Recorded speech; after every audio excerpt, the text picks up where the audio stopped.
warahmatullahi wabarakatuh. Alhamdulillahi rabbil alamin. Wabihi nasta'in ala umuri dunya waddin. Ashhadu an la ilaha illallah al-malikul haqqul mubin. Wa ashhadu anna muhammadan abduhu wa rasuluh as-sadiqul wa'dil amin. Ya ayyuhalladzina amanu ittaqullaha haqqa tuqatih wa la tamutunna illa wa antum muslimun. Ya ayyuhan nasu ittaqu rabbakumul ladzi khalaqakum min nafsin wahidah wa khalaqa minha zawjaha wa bassa minhuma rijalan katsiran wa nisaa'a wattaqullaha alladzi tasaaluna bihi wal arham innallaha kana 'alaikum raqiba. Ya ayyuhalladzina amanu ittaqullaha wa qulu qawlan sadida yuslih lakum a'malakum wa yaghfir lakum dzunubakum wa may yuti'illaha wa rasulahu faqad faza fawzan 'azima.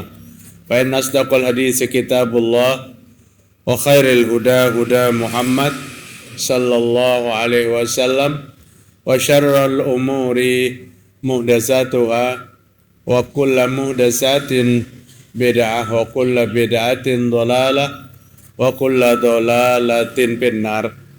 Mari kita bersyukur kepada Allah Subhanahu wa taala pada malam ini, malam Senin tanggal 29 bulan Jumadil Akhir 1446 Hijriah, tanggal 29 bulan Desember 2024. Alhamdulillah kita sehat walafiat, dapat berkumpul bersama kembali pada kajian rutin kita yang dilaksanakan Sabtu malam, tapi karena kemarin berhalangan ditunda malam ini, malam Senin. Mudah-mudahan tidak mengurangi semangat kita untuk bermajelis, duduk bersama, membuka hati kita, pendengaran kita, menerima ayat-ayat Allah, hadis-hadis Rasul sallallahu alaihi wasallam yang menjadikan landasan hidup kita sebagai seorang yang beriman. Bapak-bapak, ibu-ibu rahimakumullah, kajian kita subuh Sabtu di Masjid Ar-Rahim belum tuntas, belum selesai, tentang orang-orang yang diharamkan api neraka. Kajian terdahulu orang yang diharamkan surga. Kalau diharamkan surga berarti kada masuk surga. Hari ini sambungan tentang orang-orang yang diharamkan api neraka. Berarti sebaliknya akan masuk surga. Ulun ambil satu ayat kajian terdahulu. Siapa orang yang diharamkan surga? Allah sampaikan pada ayat 72 surah Al-Maidah. Laqad kafara alladziina qalu innallaha huwal masih ibnu Maryam. Qala al-Masihu ya bani Israil a'budullaha rabbi wa rabbakum innahu may yusyrik billahi faqad harramallahu alaihil jannah wa ma'wahu an-nar wa ma liz-zalimin min ansar. Itu di antara orang yang diharamkan masuk surga. Sungguh telah kafir orang yang berkata, orang Islam maksudnya, sungguh kafir orang Islam yang berkata, innallaha huwal masih ibnu Maryam. Sesungguhnya Allah itu adalah Al-Masih ibnu Maryam. Siapa Al-Masih itu? Nabi Isa. Kalau ada orang Islam yang berkata Allah Ta'ala itu adalah Nabi Isa, maka kafir orang itu, keluar daripada agama Islam. Wa qala al-Masihu, sedangkan Nabi Isa berkata, Ya Bani Israel a'budullah rabbi wa rabbakum. Wahai kaum Bani Israel, sembahlah Allah, karena Allah itu Tuhanku dan Tuhan kamu. Artinya, tidak sedikit pun terbesit dalam ayat ini bahwa Nabi Isa itu mengaku sebagai Tuhan. Bahkan Nabi Isa mengajak pengikutnya, kaum Bani Israel, sembahlah Allah, karena Allah itu Tuhanku dan Tuhan kamu. Innahu may yusyrik billah, sesungguhnya orang yang menyekutukan Allah, syirik kepada Allah, di antara syiriknya itu tadi, orang yang berkata Allah adalah Al-Masih. Al-Masih. Allah adalah Nabi Isa. Biasanya sebutannya apa? Yesus. Allah adalah Yesus. Ini kajian kita malam ini. Orang Islam yang meyakini itu, mengimani itu, mengucapkan itu, maka dia kafir, kata Allah Ta'ala. Nabi Isanya bukan untuk disembah, tapi mengajak, wahai kaum Bani Israel, sembahlah Allah. Allah itu Tuhanmu, Tuhanku, dan Tuhanmu.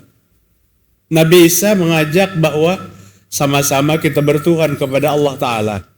Innallaha rabbi wa rabbakum.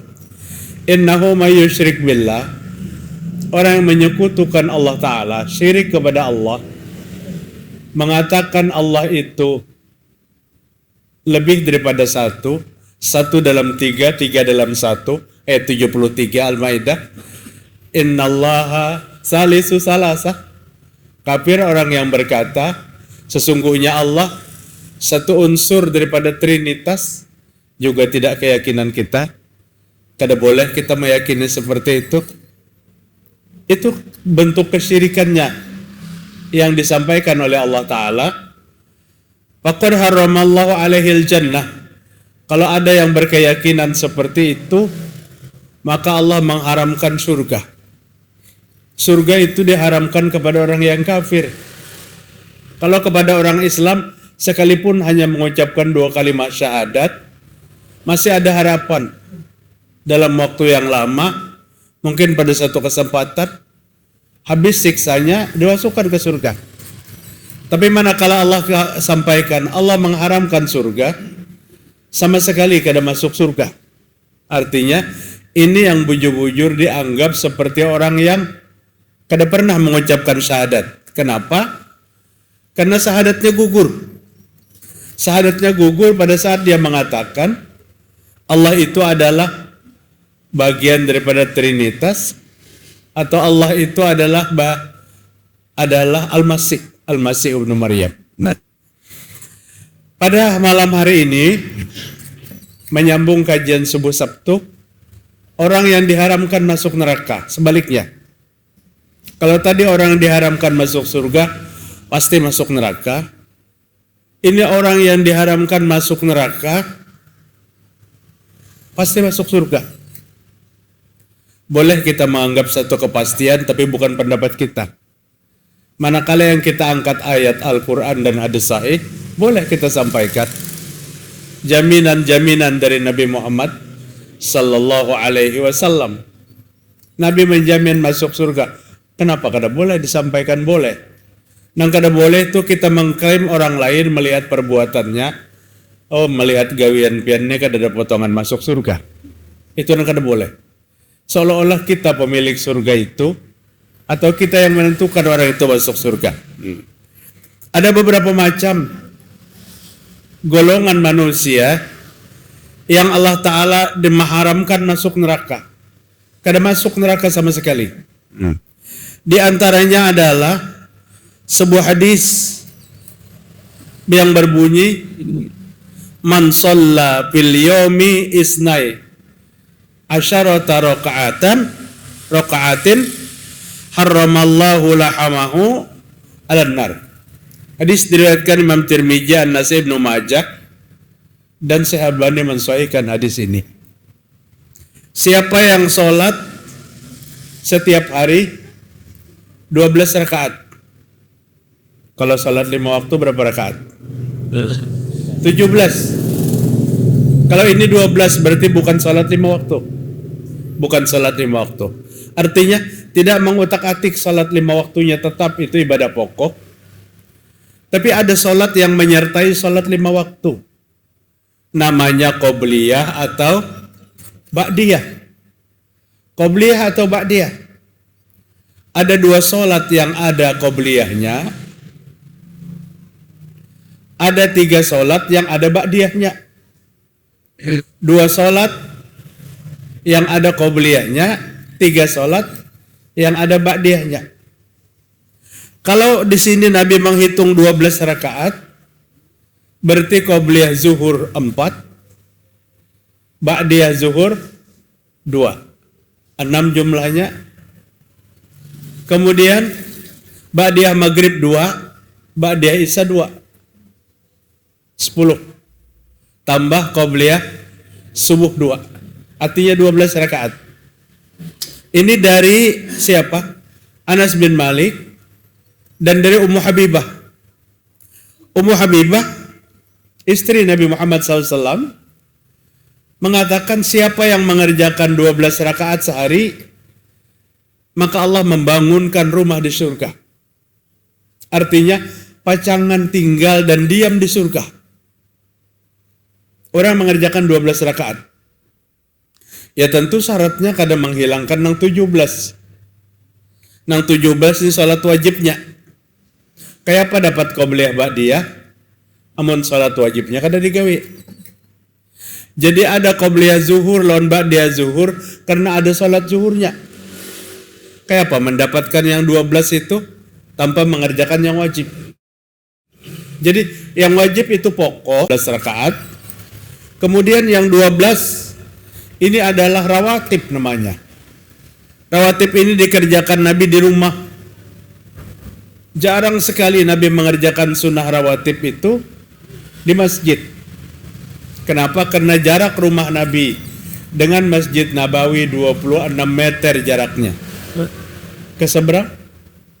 Jalan sudah dekat benar. Hari ini rumah Nabi itu ya kuburan Nabi. Kuburan Nabi itu dahulu di luar masjid. Di luar masjid. Hari ini masuk karena pelebaran masjid, masuk ke dalam masjid. Pada periode-periode selanjutnya. Jadi Nabi dari rumah itu 26 meter menuju ke Masjid Nabawi. Maka rawatib itu dikerjakan Nabi di rumah. Nabi tidak mengerjakan di masjid. Qobliyah zuhur, ba'diyah zuhur. Adapun 12 rakaat hadis dari Ummu Habibah radhiyallahu an, istri Nabi, man shalla isnai asyara raka'atan fi kulli yaumin, siapa yang mengerjakan salat 12 rakaat setiap hari, banallahu lahu baitan fil jannah, Allah membangunkan rumah di surga. Kalau Allah membangunkan rumah di surga, karena ada di surga itu kontrakan. Artinya apabila kita pemilik rumah, maka kita yang mendiami rumah itu. Kita yang mendiami rumah itu. Allah membangunkan rumah di surga, berarti Allah memasukkan kita ke dalam surga. Itu dari Ummu Habibah radhiyallahu anha. Adapun dari Abdullah bin Abbas, radhiyallahu an, Rasul memerintahkan kepada aku untuk tidak meninggalkan 10 rakaat sehari. Hadis diriwayatkan Imam Bukhari dan Muslim. Ada 3 hadis. Ketiga-tiganya sahih. Bahkan yang 10 rakaat itu riwayatnya Bukhari Muslim. 10 rakaat tuh kada pernah aku tinggalkan sampai aku mati. Kata Ibnu Abbas, sejak aku menerima itu dari Rasulullah SAW. Mudah aja hitungannya Pak.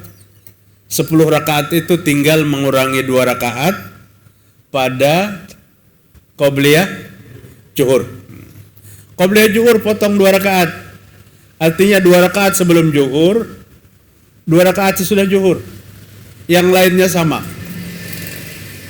sama. Sunnah rawatib ini Nabi kadang mengerjakan apabila dalam keadaan safar. bepergian jauh, mengqasar salat dikosor, dijamak. Zuhur asar jadi satu, maghrib isya jadi satu. Maka rawatib kan dikerjakan oleh Nabi Muhammad SAW, kecuali yang Nabi kada pernah meninggalkan rawatib itu 2 rakaat sebelum subuh. 2 rakaat sebelum subuh ini yang paling utama daripada sunnah-sunnah rawatib. Dalam keadaan safar, dalam keadaan bepergian, Nabi kada pernah meninggalkan 2 rakaat sebelum subuh. Sebelum subuh. Nilainya pun luar biasa, sangat tinggi. Lebih baik daripada dunia dan isinya. Jemaah sekalian rahimakumullah, orang yang diharamkan masuk neraka adalah orang yang memelihara 12 rakaat itu. Tentu memelihara yang 17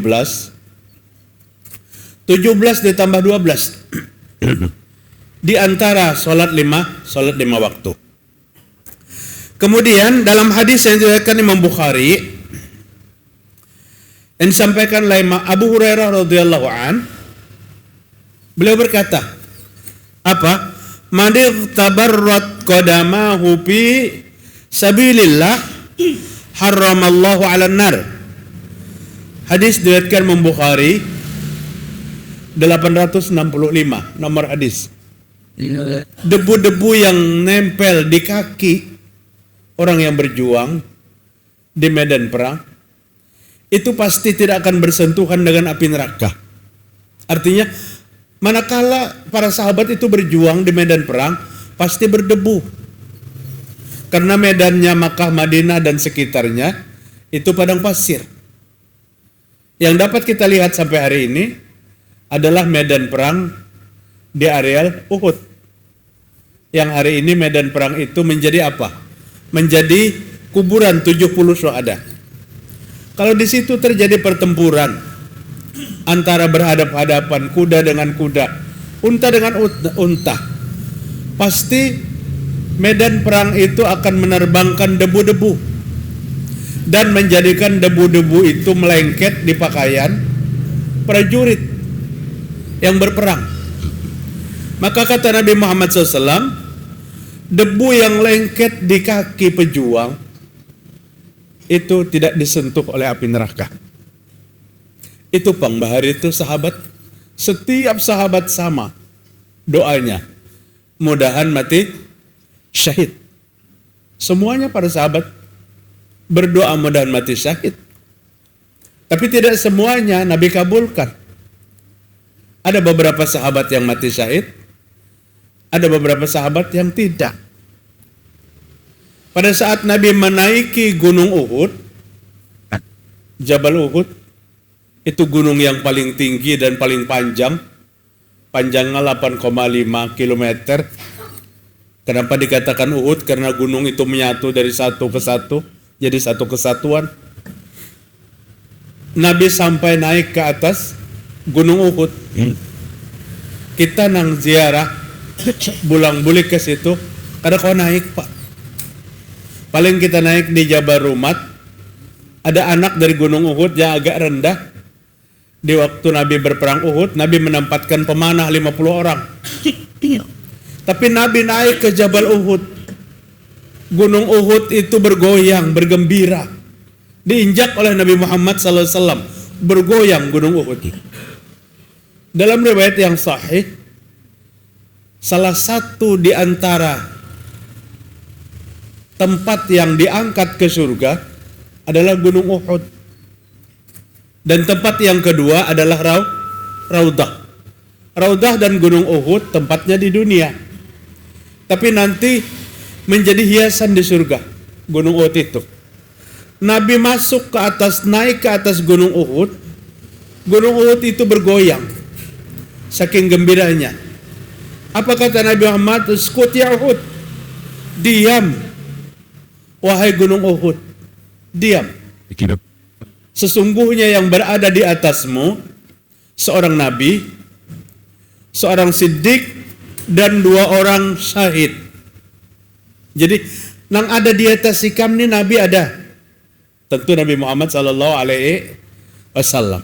Seorang siddiq, siapa seorang siddiq itu? Abdullah ibnu Abi Quhafah, Abu Bakar as-Siddiq. Abu Bakar itu bukan nama asli, namanya Abdullah ibnu Abi Quhafah. Digelar Abu Bakar Siddiq. Ada di atas engkau wahai gunung Uhud seorang nabi dan seorang siddiq dan 2 orang syahid. Siapa yang 2 orang syahid Nabi maksud? Ada Umar dan ada Utsman bin Affan radhiyallahu anhu. Waktu itu berempat Nabi ada di atas gunung Uhud. Nabi, Abu Bakar, Umar dan Utsman. Aku ada di atasnya, Abu Bakar ada di atasnya, 2 orang sahabatku yang mati syahid. Nah itu. Artinya apa? Umar mati syahid dan Utsman mati syahid. Padahal kita baca dalam sejarah, Umar dan Utsman itu mati syahidnya bukan di medan perang. Bukan di medan perang. Umar bin Khattab sedang mengimami sholat subuh. Kemudian dadanya beberapa kali ditikam oleh seorang tokoh Syiah, Abu Lu'lu'ah. Sehingga Umar tersungkur dan terbaring. Berpura-pura menjadi makmum padahal ingin membunuh kepada Umar bin Khattab. Maka di dada ditikam beberapa kali dengan pisaunya sehingga Umar bin Khattab tersungkur, tapi tidak langsung mati. Beberapa hari Umar baru wafat. Sempat Umar berpesan kepada Abdullah bin Umar, anakku Abdullah, datang kau kepada Bunda Aisyah. Katakan jika aku wafat, bolehkah aku dikuburkan berdekatan dengan Rasul sallallahu alaihi wasallam? Kenapa harus minta izin kepada Aisyah radhiyallahu anha? Karena tanah itu adalah rumah Aisyah. Dan tempat itu kubur Nabi, kubur Abu Bakar bapaknya Aisyah, dan kubur Aisyah rencana. Kubur Aisyah rencananya. Tapi pada saat Umar sudah mulai parah sakitnya dan akan kelihatan tanda-tanda mendekati kematian, maka Umar sebagai kepala negara waktu itu, sebagai kepala pemerintahan, khalifah, tetap minta izin kepada bini Nabi, pemilik rumah itu, pemilik tanah itu. Maka Abdullah bin Umar datang kepada Aisyah radhiyallahu anha. Bunda Aisyah, ayahku Umar bin Khattab berpesan dan meminta izin. Bolehkah jika ayahku wafat, ayahku dikuburkan berdampingan dengan Abu Bakar ayahmu? Jadi Nabi, Abu Bakar, Umar di situ.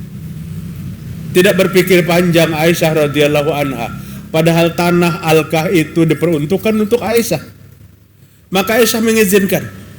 Boleh wahai Abdullah, jika ayahmu wafat kuburkanlah di tanahku itu berdampingan dengan Rasul sallallahu alaihi wasallam.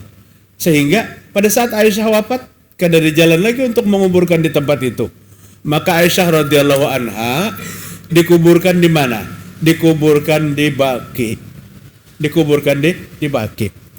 Bapak-bapak hadirin rahimakumullah, yang ingin ulun sampaikan pada cerita ini, Nabi mengatakan kepada gunung Uhud, di atasmu ini ada 2 orang syahid. Padahal Umar bin Khattab radhiyallahu anhu mati tidak di medan peperangan. Padahal Utsman bin Affan radhiyallahu anhu mati tidak di medan peperangan. Tapi beliau berdua betul-betul syahid. Umar, Utsman, Ali, ketiga-tiganya itu syahid. Kada ada yang mati di medan peperangan.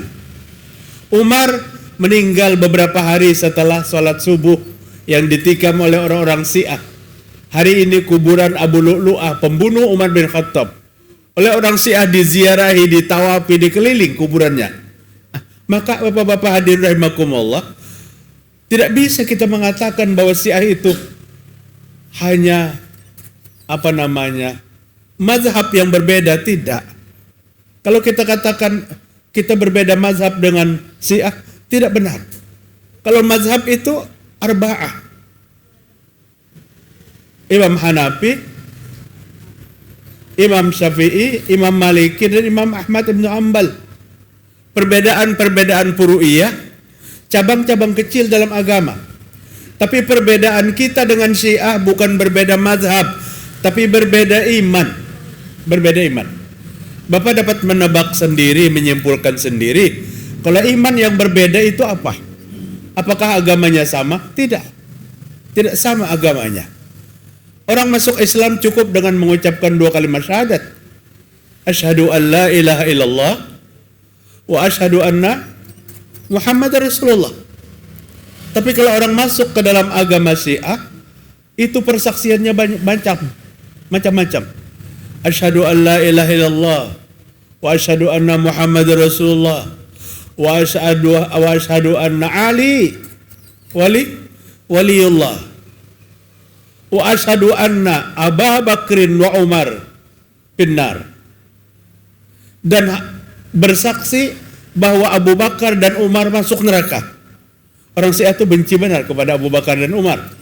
Sehingga menjadi doa hariannya, Allahumma al'an sanamai Quraisyin wabnataihuma. Ujar orang-orang Syiah. Ya Allah, laknati dua berhala Quraisy dan laknati 2 anak perempuan berhala itu.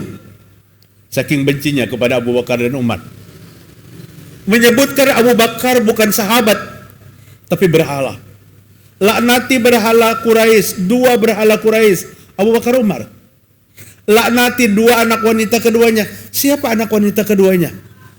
Anak Abu Bakar istri Nabi, anak Umar istri Nabi. Di mana kita bisa katakan kita dengan Syiah itu berbeda mazhab, berbeda iman. Memang mereka mengatakan pencinta Ahlul Bait, cuman pada hakikatnya mereka pembenci Nabi dan keluarga Nabi Muhammad sallallahu alaihi wasallam.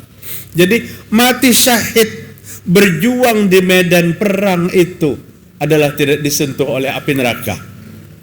Namun tidak semua sahabat itu mati syahid. Yang paling pantas mati syahid itu siapa? Khalid bin Walid. Dia menjadi panglima dari 2 periode. Panglima perang dari orang kafir terakhir pada perang Uhud. Karena tahun ke-8 Hijriah dia masuk Islam. Perang Uhud itu terjadi pada tahun ke-3 Hijriah. Orang kafir dipimpin panglima perang Khalid bin Walid. Kemenangan yang terjadi pada perang Uhud waktu itu di pihak orang kafir. Tahun ke-8, 5 tahun setelah terjadi itu, maka Khalid bin Walid masuk Islam. Masuknya Islam Khalid bin Walid, Nabi manfaatkan ilmunya karena dia mampu mengatur strategi perang, ditunjuk lagi jadi panglima. Jadi 2 panglima, panglima di waktu kafir, panglima di waktu muslim. 2 kali jadi panglima dalam ratusan kali peperangan. Khalid bin Walid tidak mati syahid, tidak terbunuh pada medan perang. Hanya para pemandi jenazahnya yang mengenal. Begitu jenazahnya dimandikan, maka bekas bacokan pedang itu ratusan kali di badannya. Bekas kunat luka itu banyak banget di badannya. Karena panglima. Tapi Allah kadang mengizinkan dia mati syahid. Dia mati dalam keadaan biasa. Namun tetap matinya dalam keadaan husnul khatimah. Pada masa kehalifahan Umar bin Khattab, Umar mulai melihat adanya kerusakan akidah di antara orang Islam pada saat itu. Kerusakan akidah di antaranya apabila peperangan dipimpin oleh Khalid bin Walid pasti menang.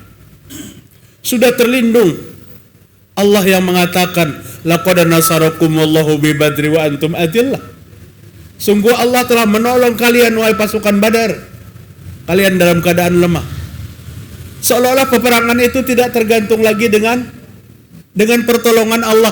Asal Khalid bin Walid jadi panglima, maka perang itu pasti menang. Umar bin Khattab memantau ini, ada kerusakan akidah pada saat ini.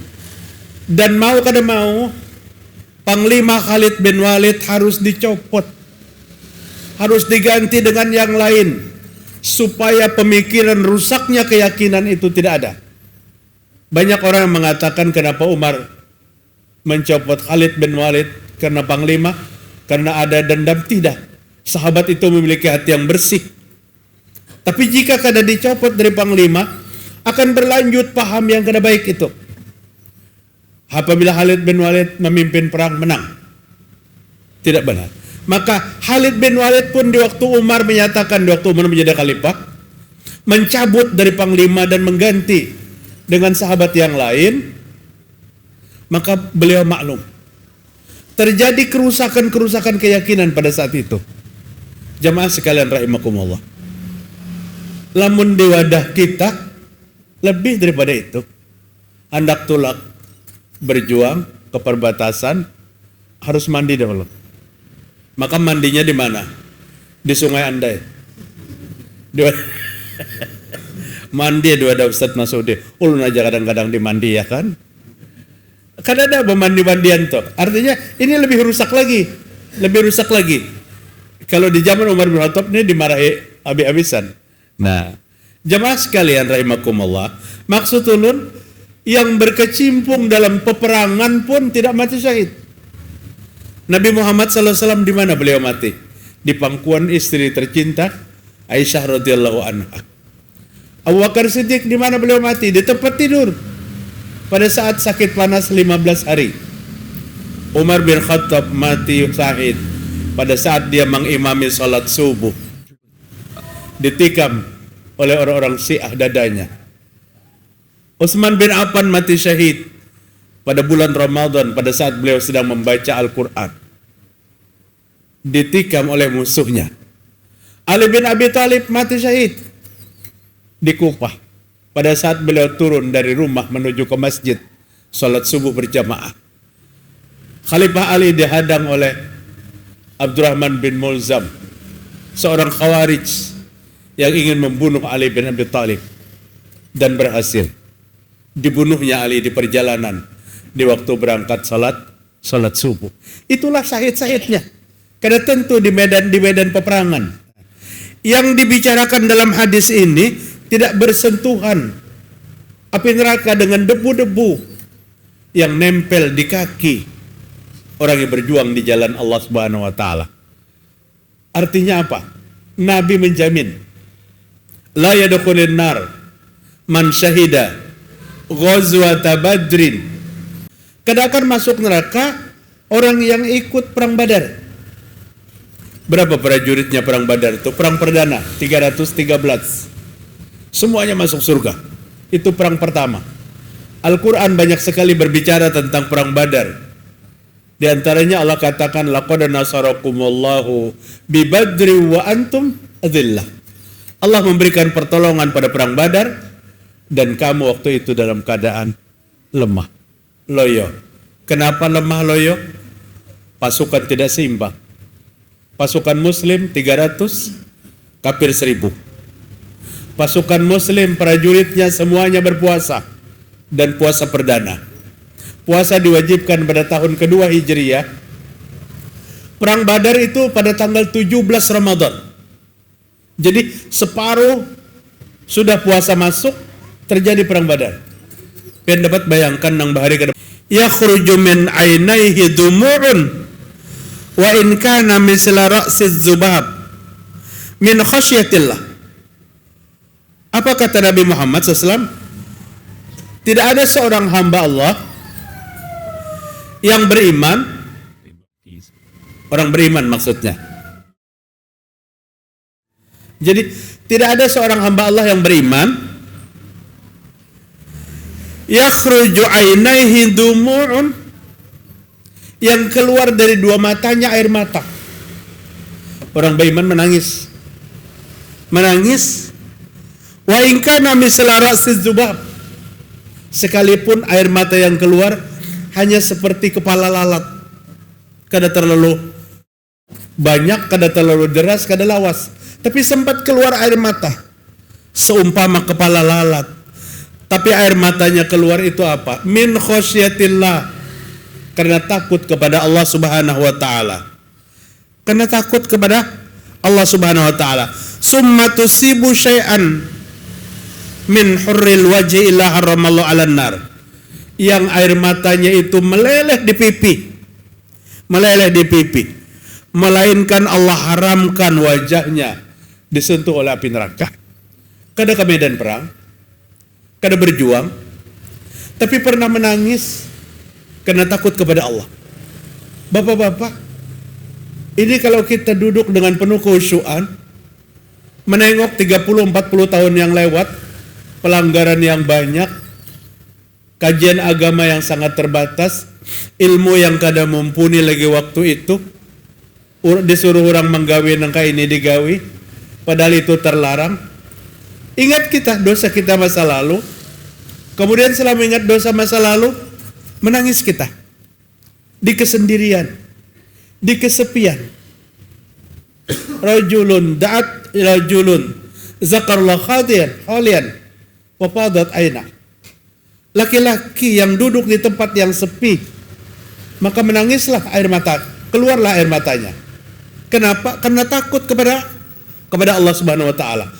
Air mata yang keluar di pipi karena takut kepada Allah, ini adalah sesuatu yang tidak disentuh oleh api neraka. Ya, kalau kita sering menangis, tapi nang kita tangisakan itu lain. Bukan karena dosa dan kesalahan, tapi kita menangis karena sesuatu yang ada hubungannya dengan dosa dan kesalahan. Sekali-kali seumur hidup kita, air mata kita keluar karena takut kepada Allah Subhanahu wa ta'ala. Karena banyaknya pelanggaran masa lalu yang kita tidak sadari atau kita sadari. Kemudian dalam sebuah hadis yang diriwayatkan Imam An-Nasa'i, hadis ini disahihkan bismillah oleh Syekh Albani 3117 nomor hadis. Hurrimat ainun alan nar sahirat fisabilillah. Mata ini diharamkan disentuh api neraka yang tugasnya berjaga-jaga di jalan Allah Ta'ala. Orang berjaga-jaga itu di sekian prajurit istirahat tertidur pulas, ada beberapa orang yang ditugaskan untuk berjaga-jaga, mengamankan keadaan dari pasukan. Yang berjaga-jaga ini yang nilainya luar biasa. Tidak tidur semalaman suntuk, tapi menjaga prajurit yang sedang kelelahan. Maka diharamkan matanya disentuh oleh api neraka. Luar biasa bapak-bapak. Kemudian yang berikutnya, innallaha qad harrama 'alan nar man qala la ilaha illallah yabtaghi bidzalika wajhullah. Hadis diriwayatkan Imam Bukhari dan Muslim 4118 nomor hadis Imam Bukhari. Orang yang mengucapkan la ilaha illallah ikhlas karena Allah, tidak ada tujuan kalimat itu diucapkan kecuali mengharapkan ridha Allah, maka Allah mengharamkan jasadnya disentuh api neraka. Lebih-lebih kalimat ini diucapkan apabila di penghujung kehidupan. Kalimat ini dikumandangkan di waktu hendak mati. La ilaha illallah. Kadang-kadang kalimat ini tapi banyak diucapkan waktu hidup. Allah memberikan petunjuk hidayah di waktu hendak mati, bertaubat minta ampun, kemudian dimudahkan untuk mengucap kalimat ini. Dan tidak ada harapan apa-apa mengucapkan kalimat itu kecuali ridho Allah Subhanahu wa ta'ala. Beda kita la ilaha illallah, la ilaha illallah sambil bersurung, kada ikhlas la ilaha illallahnya. Mata melirik nang lewatnya nang ganal sehingga akan kan biasanya kayak itu. Padahal la ilaha illallah. Artinya beda la ilaha illallahnya diucapkan dengan penuh khusyuan. Maka rahat membaca doa tenang. Ulun biasanya nang paling kita tuh telanggar itu apa? Buka puasa Pak. Waktu kita membaca doa tuh bersurung. Oh doa tuh kada mau usuk. Om padam totok keluar bingka keluar mata kah ke situ aja nah. Maka sudah lapar seharian. Jangan disurung. Namun hendak surung bedahulu. Tapi surung bedahulu kan. Doa ya kada jadi panjang, handap jadinya. Mencari keikhlasannya sulit.